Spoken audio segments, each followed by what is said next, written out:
Praise.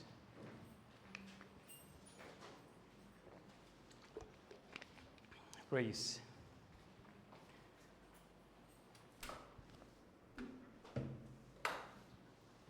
Hallelujah. Amen. Noon, ngayon, kailan pa man, sa buhay ko'y tapat. God is truly faithful in our lives. Amen? Are you thankful for that? Are you thankful about God's faithfulness? Amen. Sa ating buhay talaga, napakatapat niya sa ating buhay. Every time we look back on His goodness, the reason why we are here, the reason why you are sitting in that pew, because of God's grace. It's only by His grace. Kaya ka nasa upuan ngayon dyan ngayon. And for that, let's give Him a clap offering for the Lord. Amen. Praise God. So welcome po sa ating now Saturday service. Before it was Sunday, we shifted our service from Sunday to Saturday at 5 p.m. So welcome po sa atin, yung mga nanonood din live via Zoom. Yan, sa Pilipinas, sa New Zealand, mga pamangkin ko, si Rina, and yung pamangkin ko din sa loob ng kwarto. She was there, but unfortunately, she cannot join us because she just finished her operation. So anyway, of course, we are so blessed to have you in our service. And once again, sa mga bago, we would like to re-welcome si Ate Grace. Let us all, and of course, sila, Ate Kuya John, let us give them a warm of a welcome. CGPM, a warm welcome. 1, 2, 3. Welcome! Welcome! Okay. Amen. Cheryl. Cheryl. Yeah. The baby of, hindi na ba, baka, yung kanyang son. Kasi last time, may tinawag natin baby, nagalit eh. So, yun, si son. So, okay, welcome.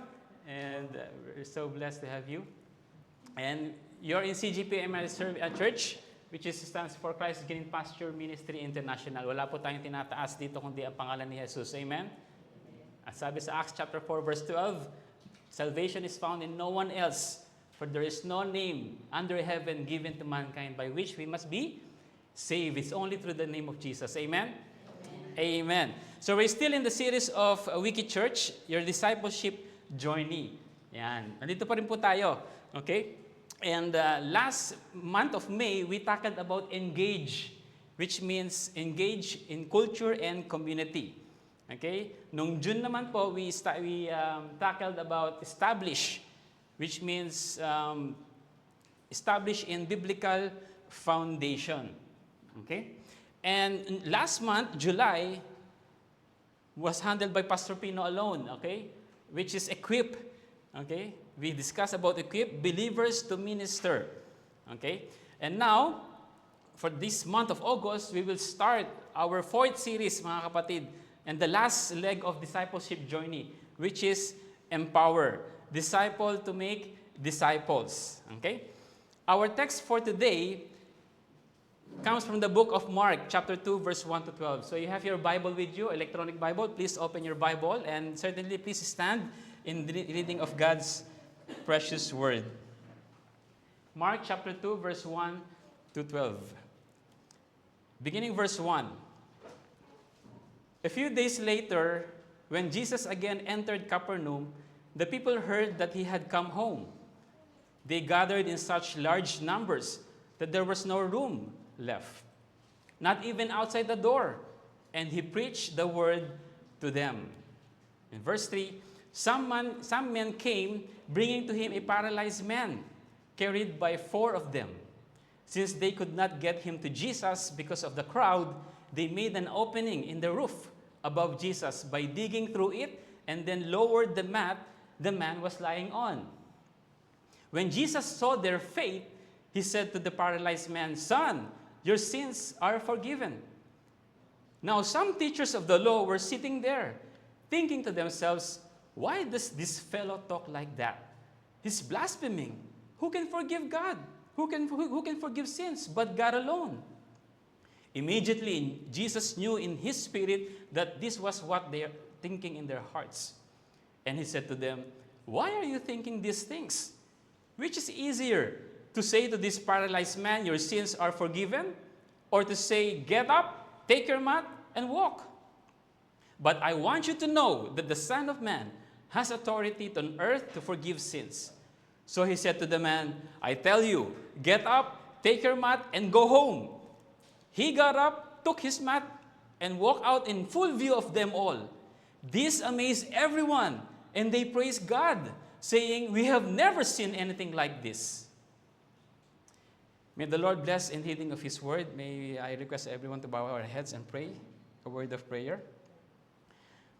Hallelujah. Hallelujah.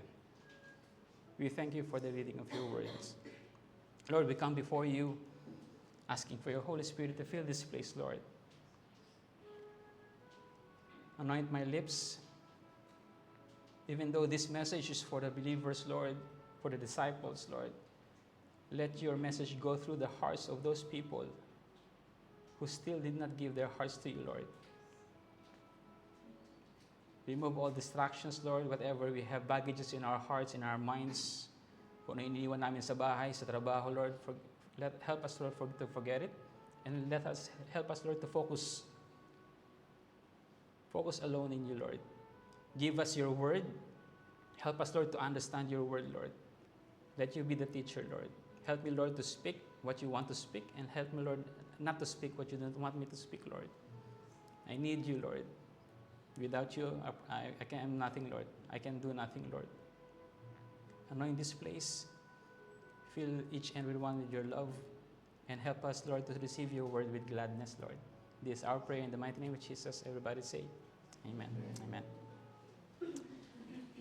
And the title for our message for today is, This for Men. This for men. You will always hear me say during this for men. Okay, Mark chapter 2, okay? Empower disciples to make disciples. Let's watch this very short video.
Amen.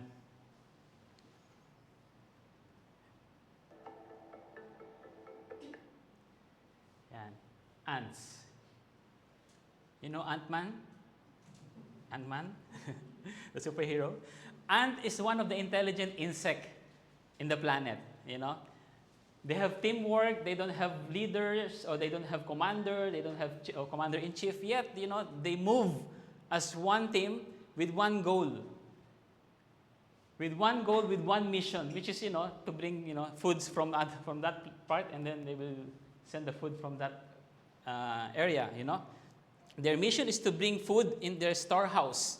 So I can relate to them, mga kapatid, I can relate to them the story of these 4 men. Yung binasa natin kanina, these 4 men, because they too has a teamwork. They have their creativity, you know, all of them have one goal, you know. They have one mission, is that to bring the paralyzed man to Jesus. So it's the same thing with this ant, you know, they have one goal as well, but they have this difficulty. There's, you know, during that period of their, transferring some food from that place to that place, meron silang, problema, challenge. There's a gap. It's a big gap. And they're having a hard time to, So this ant, you know, beautifully and intelligently make a sacrifice and make a bridge. Okay? So this also, you know, these 4 men that in the Bible that we read a while ago, they have challenges as well, di ba? Nakita natin, no? They have challenge also to bring this paralyzed man to Jesus Christ.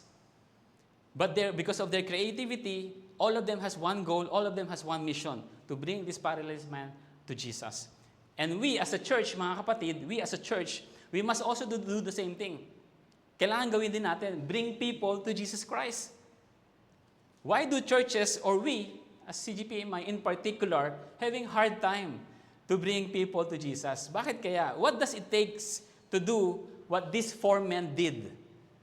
What kind of empowerment or motivation na meron sila that drives them, what they just did, Tong 4 men na to, tong 3-4 na tao na to.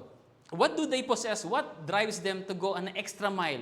Even parang mission impossible of what they're going to do. Nakita nila ng maraming tao, this is impossible. But yet, they successfully managed to bring this paralyzed man to Jesus.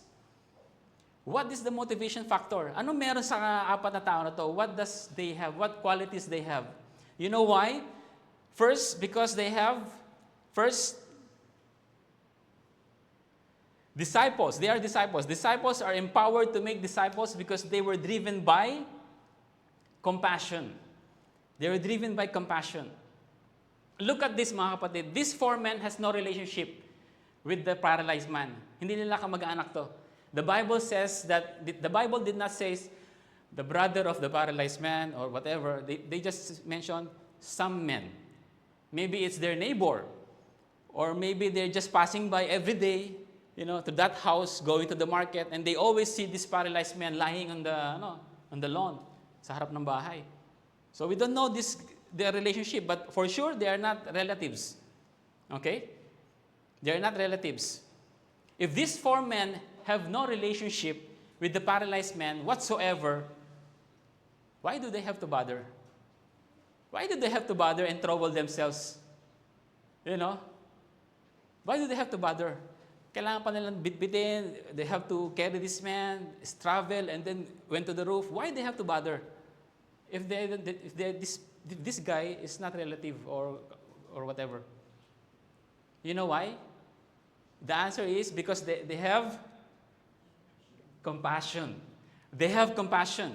Okay, in verse 3, sabi dito sa verse 3, some men came bringing to him a paralyzed man carried by 4 of them. You see? Because of compassion. Because of compassion. So, mga kapatid, some men, it's hard to show compassion if it's not your relatives. Mahirap. But because of these 4 men, seeing every day, every time they pass through that house of that paralyzed man, little by little, they build compassion in their hearts. This man has something to, we need to do something for this guy. They have this strong sense of empathy, Yung pinagdaanan ng paralyzed man, they can feel what this man is feeling, the pain, the torture of being paralyzed. And when the opportunity comes to exercise the compassion, they grab the opportunity. So true compassion comes from helping someone even you are not related by blood. Okay? True compassion comes from helping by someone even you are not related by blood. Why? Because it's easy naman to tumulong, di ba? It's easy to tumulong sa mga relatives. It's easy to show compassion or to extend help to someone if it's your relative. The sad part sometimes, not all the time, I don't know, sometimes the hard part, even if you are being rejected by your own relatives. They rejected to help you. So if that is how they treated their relatives, how much more they will treat yung hindi nila related, hindi nila kamag-anak. So that is why it's not easy to show compassion to someone who you do not know. Pag di mo kilala, bakit yung pag-aasa kasi ng panahon? Why do I have to bother, right? I have my own problems. There's a story of J. John. He's a pastor. He became a Christian, born again in 1975. J. John. And when he became a born again, and on his daily routine, he is going to his school or intern Monday to Friday.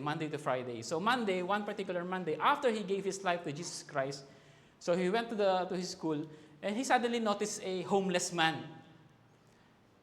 And then, still early, and there's an urge for him to approach this guy, and he asked, "Do you want to have breakfast?"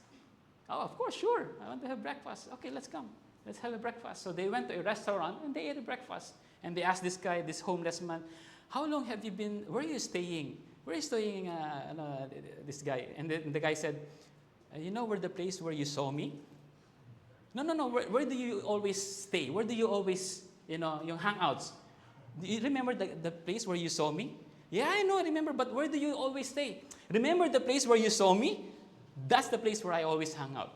And it dawned on him, this is the first time he saw the homeless man. But when he is not a Christian, when he did not yet give his life, every day he passed through that homeless man. But because he gave his life, there's an urge, there's a compassion that shows in his heart that he never felt it before. I want to have, this is his first disciple, and because he is a newbie Christian, doesn't know anything about the Bible, when he is having a breakfast with this guy, Jesus, he's so good. Devil, he's so bad. That's how he discipled this homeless man. And the homeless man, okay, I will bring some more friends. Excuse me, some more friends to have breakfast every day, But they have an arrangement. Okay? So this is the experience of J. John, when he became a born again. Compassion is not only to bring the paralyzed man or homeless man to Jesus. The moment you become Christian or born again, the Holy Spirit lives inside of you, and you need to bring someone to Jesus Christ. They may not be a homeless man, baka wala kayong kilalang homeless man or paralyzed man, but they are broken from the inside. Second, they are sinners who needs God's forgiveness. Amen? So how about you, mga kapatid? When was the last time you showed compassion to someone? Have you extended your hand to someone who in dire need? Can you recount? When you comforted someone before, have you lightened someone's load? O kabaligtaran, baka ikaw pa yung nagpapabigat. Imagine the joy, yung paralyzed man, imagine the joy he felt during that time. When these four strangers, took him, have the energy, have the compassion to bring him to Jesus Christ. So what this paralyzed man would have felt? Ano mararamdaman niya, di ba? Are you like these four men? These four men? So if you're not doing that, mga kapatid, bringing someone to Jesus, it only means you do not care. Plain and simple.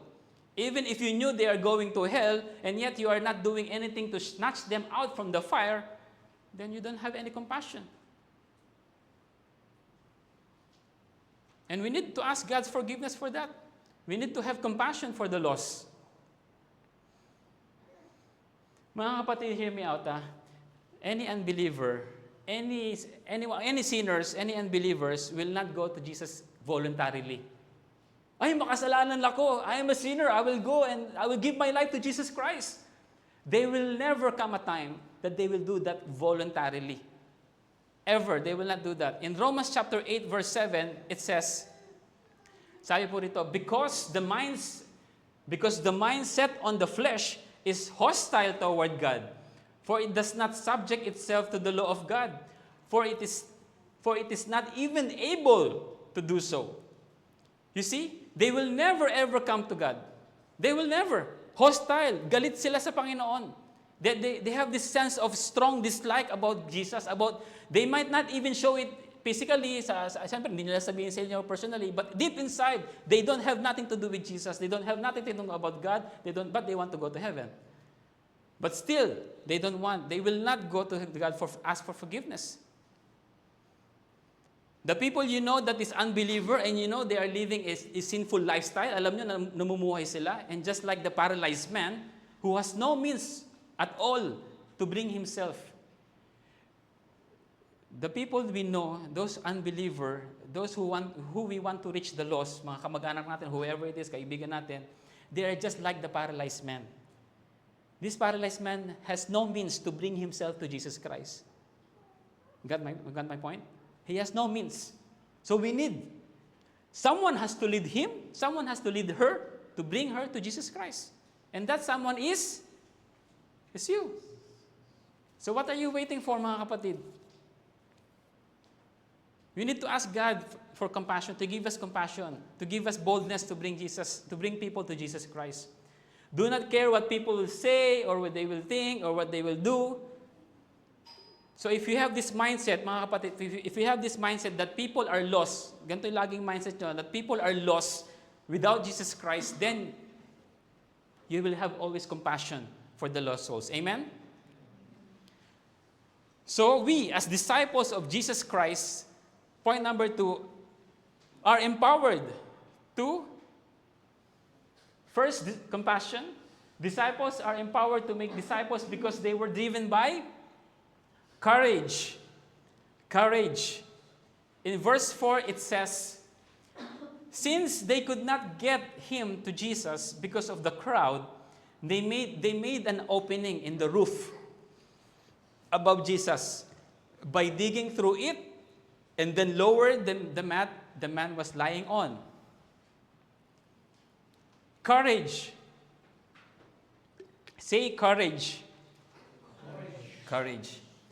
But before we dig into point number 2, I want you to picture out the scenario. Gusto ko tignan niyo yung background of the story before we jump into courage. The last time God spoke to the people of Israelites is in the last book of the Old Testament, which is Malachi. Amen? After that, there's a long period of hiatus. There's a long period of silence, which is about 400 years. And in the New Testament, Apostle John, in the book of John, sabi niya sa John chapter 1, sabi niya, in the beginning was the Word, and the Word was with God, and the Word was God. And in verse 14, the Word and the Word became flesh and dwelt among us. And that is in the person of Jesus Christ. Now, in the book that we are reading about, in Mark chapter 1, and which is now we are in Mark chapter 2, in Mark chapter 1, there's so many things happen. Marami na pong nangyari. In Mark chapter 1 alone. Jesus was 30 years old when he got baptized by John, 30 years old. And then Jesus started to preach. Okay, the good news. Jesus said, the kingdom of God is near. Repent. Okay? And believe the good news. Sabi ni Jesus. Later on, then he select his disciples. Then Jesus went on to start his ministry. So chapter 1 pa lang, he did so many miracles. You know, the book of Mark, it's an action movie, you know, the book of Mark. He did so many miracles in chapter 1. Peter's mother-in-law was in bed with a fever. Jesus took her hand and helped her, and the fever was gone. Okay? Pinagaling ni Jesus. In Mark chapter 1, verse 32 to 34, sabi po rito, the people brought to Jesus all the sick and demon-possessed. The whole town gathered at the door, and Jesus healed many who had various diseases. He also drove out many demons, but he would not let the demons speak because they knew who he was. You see, even the demon knows who Jesus was. Ikaw, do you know who Jesus was? Even demons knows who Jesus was. How about you, kapatid? Do you know Jesus? See?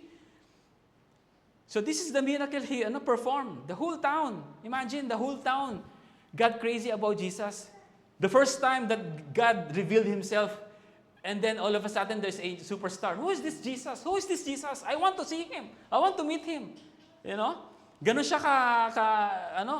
kakilala. And in verse 40, sabi sa verse 40, hindi na po dyan nakalagay, sabi sa verse 40, same chapter, Jesus healed a man with leprosy. Sa isolated case, parang silang dalawa lang. Lord, if you're willing, please heal me. Then Jesus touched him of his leprosy, and then he got healed. And Jesus said to him, see to it that you don't tell anyone about this. Huwag niyo sabihin na. Don't tell anyone. But the man speak freely and spreading the news. As a result, Jesus could no longer enter a town. Dahil sa, hindi niya, his joy, his joy of being healed from leprosy cannot contain. He despised the instruction of Jesus Christ. No, I'm healed. Somebody kailangan malaman to. I'm healed. So he spread the news. And because of that, Jesus was no longer able to go in town openly. He stayed outside the Galilee in lonely places. Now, Jesus knew, the news about Jesus was still hot. People are still anticipating, when will Jesus be back? Kailan ka babalik si Jesus Christ sa Galilee, di ba? They're anticipating kasi nag-withdraw siya eh. After niyang pagalingin yung may leprosy. He withdrew himself eh. So now you know the context. In chapter 1, Jesus healed many people, including the man in leprosy. Now let's read our chapter, what we are talking about. In Mark chapter 1, verse 2, sabi dito, a few days later, when Jesus entered Capernaum, you see, a few days lang, the people heard that he had come. Oh, di ba? They gathered in such large numbers that there was no room left, not even outside the door. And he preached the word to them. Amen? You see? People got to know, Jesus came back. He came back. Let's go to his house. So let's go to this house where Jesus is staying. You know? Now in this story, you will see the unwavering courage and commitment of these 4 men. The unwavering courage. When people heard, also these 4 men heard. Yung 4 na tao na bumuhat, they heard also. They heard. Okay? Ay, bumalik na si Jesus. Remember what we talk about this paralyzed man? Tara, dali natin siya kay Jesus. Let's bring him to Jesus. You see, their compassion leads to action. First, they came to first, mga kapatid, these 4 men and the paralyzed man came from a distance. Galing sila sa malayong lugar. Hindi sila taga doon. Because if they are from nearby, they should be the first one to be there inside the house, di ba? So that means they are from far place. So the first struggle is they have to carry this guy, this paralyzed man, in a cool, hot sun of the day, to walk and just travel, So they struggle. So when they arrive in the house where Jesus stayed, pagod na sila. Pagod na sila, uhon na. But seeing the large crowd, parang, paano kaya, di ba? They see the large crowd eh. They could easily said, Kalas, no, there's so many people. Kalas, let's go back. We cannot go inside. Di ba? Pero lang sabihin yun eh. We cannot enter into that house. But they did not say that. But because of their commitment and their courage, their goal is only one goal, is to bring this paralyzed man to Jesus Christ. No matter what it takes. So instead na mag-discourage sila, a light bulb, ting! If you cannot go to the door, let's go to the roof. Diba? Let us go to the roof. Let's again read our verse 4. Sabi dito, since they could not get him to Jesus because of the crowd, they made an opening in the roof above Jesus by digging through it and then lowered the mat the man was lying on. Imagine bringing the paralyzed man to the roof. Now, I did some research kasi I want to know paano kaya nila binutas yung, what kind of a setting kaya? So, homes in that day had an outside staircase leading to the roof. So, yung mga sinuunang panahon, there's outside staircase. So, it's easy. These 4 men enabled them to carry the paralyzed man up to the roof. Okay? The challenge was how to start digging the roof to make an opening. Di ba? So, my second resource is, sabi rito, the first century homes in Israel had flat roofs. Flat. Composed of clay or stone tiles that were relatively easy to remove and replace.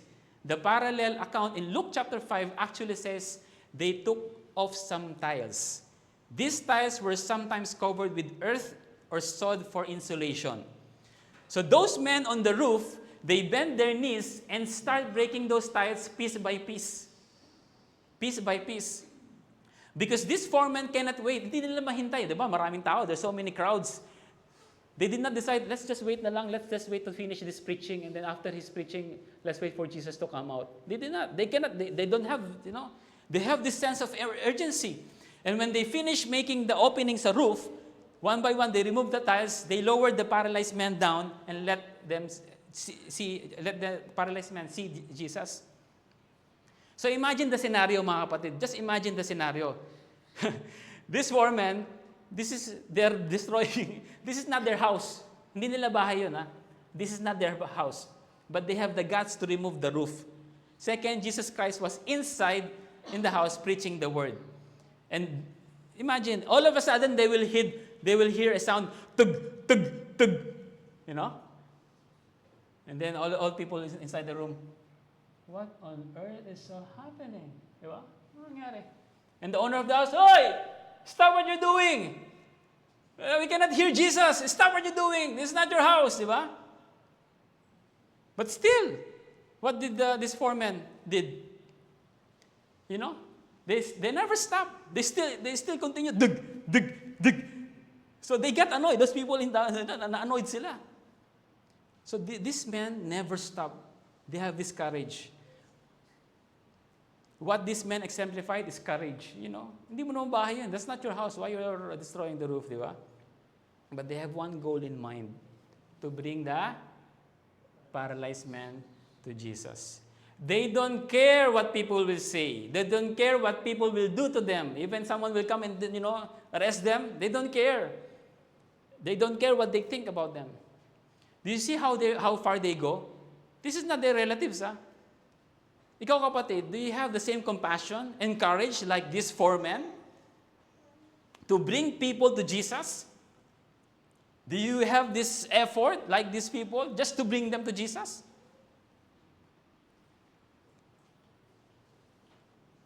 That you will do whatever it takes to win souls for Jesus? Baka sabihin ni Pastor Pino, please, Kuya Sabi, please, follow, go to this fellow, believers or sister or brother, just have fellowship, be with them, Pas, mainit bukas na lang. Diba? Okay, bukas na umaga. Pas, malamig. Kailan naman panahon sa'yo, di ba? Or what kind of, have you gone extra mile sa dinidisciple mo? Have you been involved in their worries, sa mga problema nila? I know we all have problem. Did you pray with them to show that you're concerned? Or maybe because you're intimidated or you don't want to be rejected. And it's, if this is your thinking, dahil marireject ka kung ano sabihin nila, that means you're just thinking about yourself. If this is your thought, kasi baka ma-reject ako baka kung ano sabihin sa akin That means you're just thinking about yourself. You are more concerned about what people will say or think about you. You're not thinking about people who are lost. Pibo, when we were in the IKEA, I think he was 6 or 5 years old. He got lost in IKEA.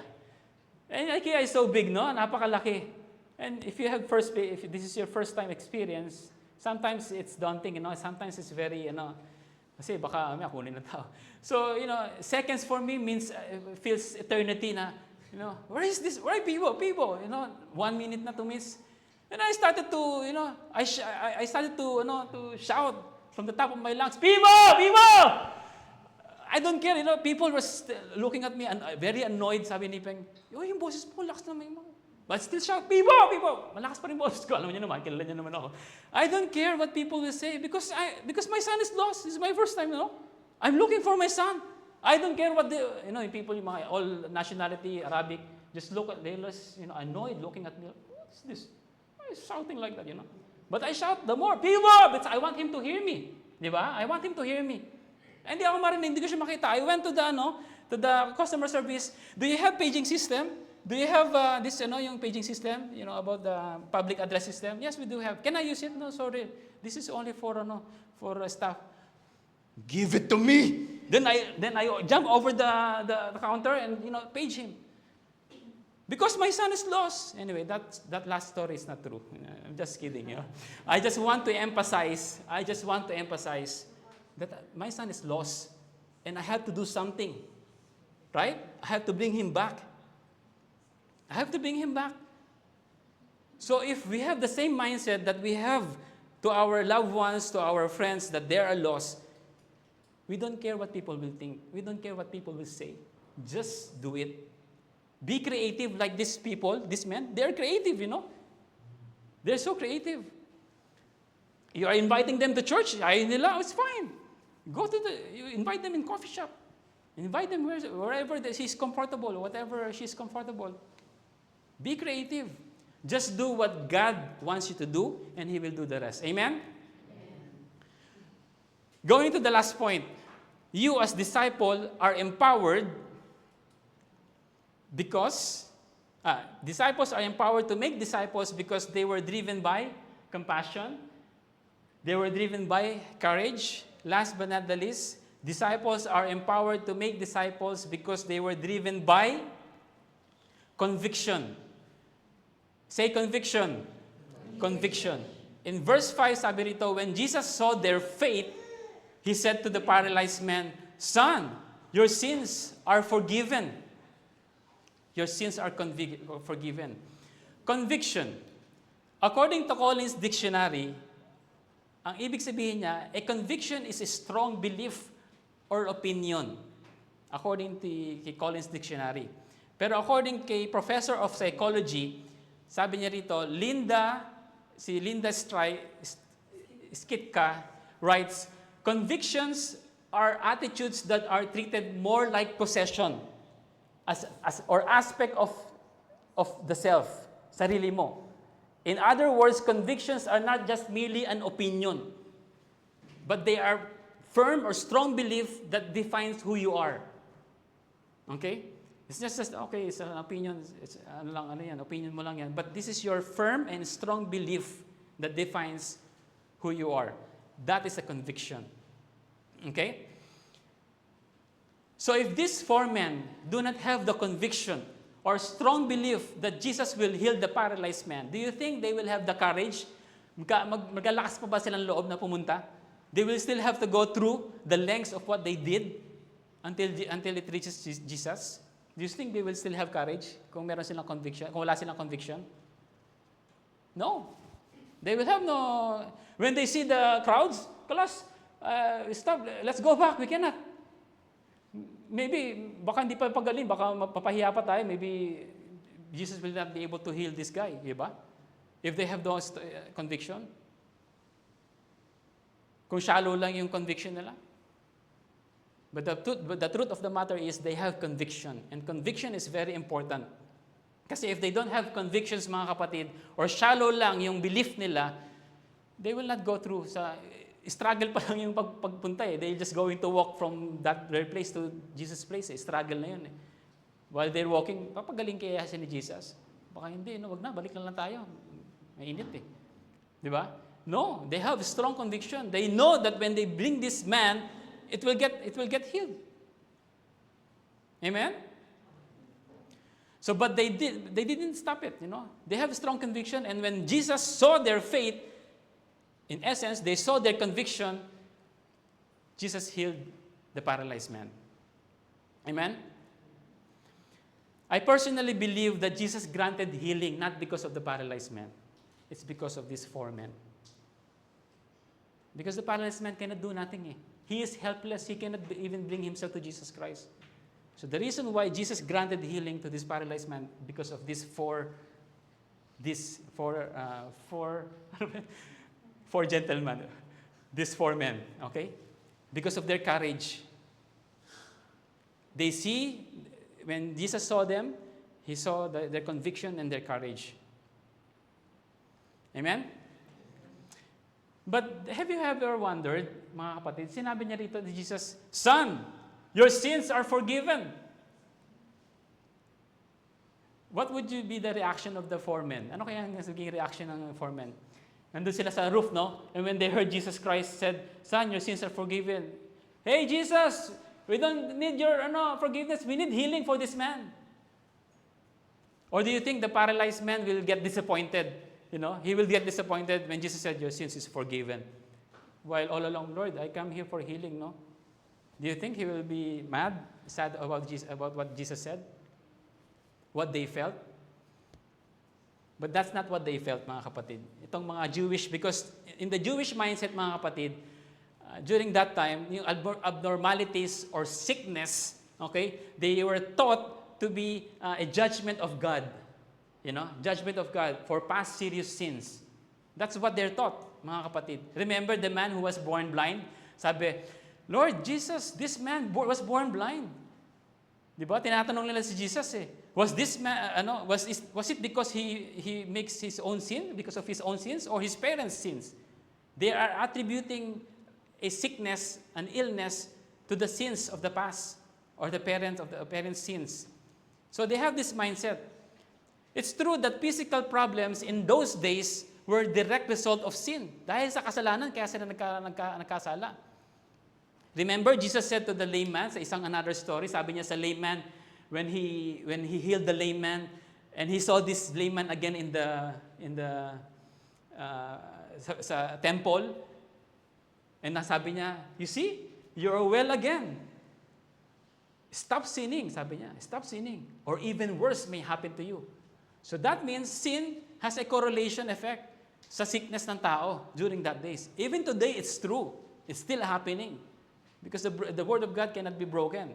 And some of times, when we get sick, it's not because of our sin. It's because of our own lifestyle. Amen? So my question is this: does all people, all human being, need God's forgiveness? Lahat ba ng tao sa buong mundo kailangan ng kapatawaran ng Panginoon? Kailangan. So if that is the case, then be like these 4 men. Be like these 4 men. These 4 men bring people to Jesus no matter what it takes. Because everyone needs forgiveness. Everyone, no exemption. Everyone needs restoration. Everyone needs healing. You know, not only from the physical but also spiritual. Healing from broken relationship. Everyone is broken, mga kapatid. I read an article, sabi sa psychological article, when you shake a person well, you will see some broken pieces falling down. Figuratively speaking. When you shake person well, you will see some pieces broken down, falling down. A broken piece that caused by sexual abuse from a loved one or someone. A broken piece that caused by your parents, that deeply wounded your heart. A broken piece that caused by failed marriages or relationships sa buhay natin. A broken piece that caused by your closest friends, your best friend who betrayed you. A broken piece that caused by your own sins. If what I mentioned reflects your life right now, then you need Jesus. You need Jesus to say like this: son, your sins are forgiven. Your sins are forgiven. He will wash you. He will forgive you. Just one drop of the blood of the Lord Jesus Christ can cleanse you and make you whole again, and you can start a brand new life. There's nothing impossible. Just if you surrender your life wholeheartedly, not 99%. And He will make you whole again. He will not force Himself to you. He will not force Himself, but He will only be there. But you have to make an action. You have to make an action, and He will make a new person. Amen? Amen. To wrap up our message for tonight, in Mark chapter 2, verse 3 to 5, disciples are empowered to make disciples because they were driven by compassion, they were driven by courage, and last, they were driven by conviction. Conviction. Now, my dear friends, you must have these 3 characters simultaneously. Kailangan meron kayong gantong character, sabay-sabay. It should not be separate. You cannot have, let's say, compassion and courage, but you don't have conviction. Some people have so many compassions and courage, but they don't have conviction. So nothing will happen. Some people have the courage and convictions, but they don't have compassion. Nothing will happen because they will not be moved to do what God wants them to do. Some people have compassion and convictions, but they don't have the courage. Just speak about the Lord Jesus Christ, they don't have the courage. So these 3 must have simultaneously. Dapat sabay-sabay in order for you to successfully, the Holy Spirit living inside of you will help you to share Jesus Christ. Just do it. Ano yun, Nike? Just do it. And God will do the rest. That is how to make a disciple. Empower someone. Bring someone to Jesus Christ. That's the only thing will matter in heaven. When you go to heaven, He will not say how long you work, what is your degree, or whatever you have accomplished on earth. He will not ask those things. He will ask, what have you done for me? What have you done? Sabi nila, may narinig ako, that is your token. Every time you bring a person to Christ, that is your token to heaven. But of course, you're already saved. This token is just, what you're doing for the Lord. Amen? Amen. May I invite everyone to stand? Let's have a closing prayer.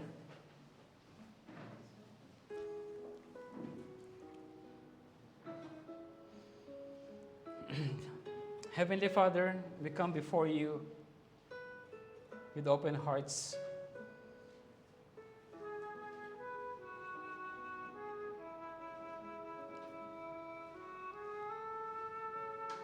Lord, help us, Lord, to know our stand before you. Maybe some people here don't know even his stand before the Lord.